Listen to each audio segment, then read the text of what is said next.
আহিছিল সেই সময়ত। এতিয়াতো বাংলা কিতাপ কমি গৈছে। আৰু মোৰ ব্যক্তিগত লাইব্ৰেৰী আছে ঘৰত। মোৰ ব্যক্তিগত লাইব্ৰেৰীত প্ৰায় 80% কিতাপেই বাংলা কিতাপ, আৰু বাকী 10% হিন্দী, মাত্ৰ 10% কিতাপে অসমীয়া। মই যদিও নিজে অসমীয়া। ইয়াৰ কাৰণ এইটো যে ধৰ্ম, দৰ্শন, আধ্যাত্মিকতা আৰু সাধনাৰ ওপৰত, যিকোনো সাধনা, যোগ, তন্ত্ৰ, জ্ঞান, তন্ত্ৰ, মন্ত্ৰ, জ্ঞান মাৰ্গ, যোগ মাৰ্গ বা যিমান মাৰ্গ আছে, অসমীয়াত অত্যন্ত কিতাপ খুব বিৰল।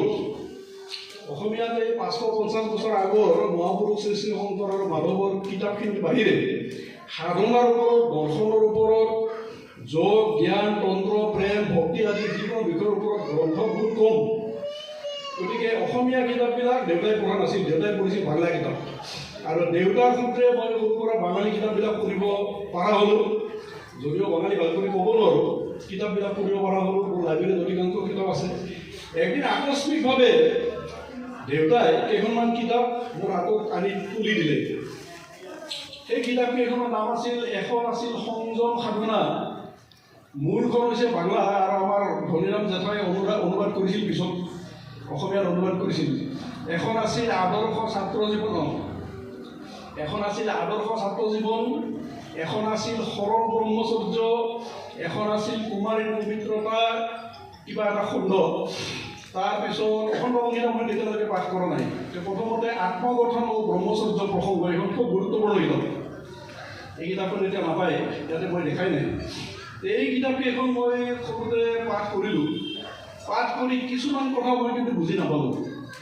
মই আগতে এটা কথা একবাৰ উনুকিয়াই লওঁ যে মাজে মাজে মই পানী খাব লাগিব, গলৰ প্ৰব্লেম আছে, শুকাই যায়, গল শুকাই যায়, মাজে মাজে পানী খাম, বেয়া নাপাব আপোনালোকে। মই এটা কথা আপোনালোকক আগতে উনুকিয়াই লওঁ যে সময় বেছি আজিকালি কাৰো নাই, আৰু বেছি কথা শুনা আজিকালি মানুহৰ ধৈৰ্য নাই। এই যুগটোৱে হৈছে এনেকুৱা। গতিকে সেইকাৰণে বেছি কথা নকওঁ। প্ৰত্যেক বছৰে বছৰে আমাৰ উৎসৱবিলাক হয়, যিকোনো মহাপুৰুষৰ উৎসৱ কৰি দেখা পাওঁ।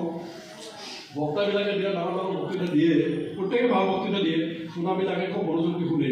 কিন্তু অখণ্ড সংঘৰ ক্ষেত্ৰতো আমাৰ অৰুণাচল অসমতো মই বাৰ বাৰ এটা কথা লক্ষ্য কৰি আছোঁ যে বক্তাসকলে যিবিলাক বিষয়ৰ ওপৰত কয়, কিন্তু মাল্টিভাৰ্চ চিটি হওক বা পুগুণকি হওক বা গুৰুধাম হওক বা অখণ্ড সংঘৰ ইতিহাস হওক, কিভাৱে সৃষ্টি হ'ল, গুৱাহাটী কিভাৱে সৃষ্টি হ'ল বা কিভাৱে বিস্তাৰিত হ'ল, এই একেই কথাখিনি প্ৰায় ৰিপিট হোৱাৰ যেন লাগে।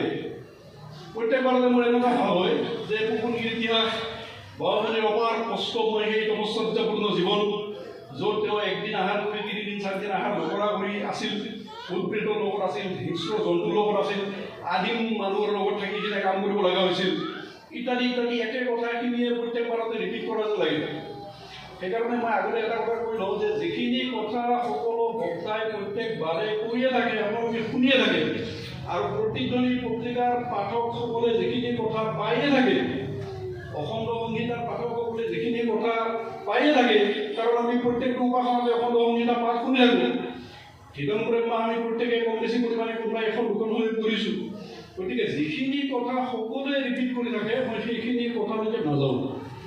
মই মাত্ৰ খুব কম সময়ৰ ভিতৰত সেই কথাখিনি ক'ম যে অখণ্ড সংঘৰ আৰু আমাৰ স্বৰূপানন্দ জীৱনাদৰ্শৰ কোনখিনি কথাই মোৰ ব্যক্তিগত জীৱনত কিবা প্ৰভাৱ পেলাইছে, আৰু মই কিভাৱে অখণ্ড সংঘ আৰু অখণ্ড আদৰ্শৰ প্ৰতি মোৰ যিটো ব্যক্তিগত অনুভৱ, মোৰ ব্যক্তিগত অনুভৱখিনিহে মই অলপমান ইয়াতে কৰিম।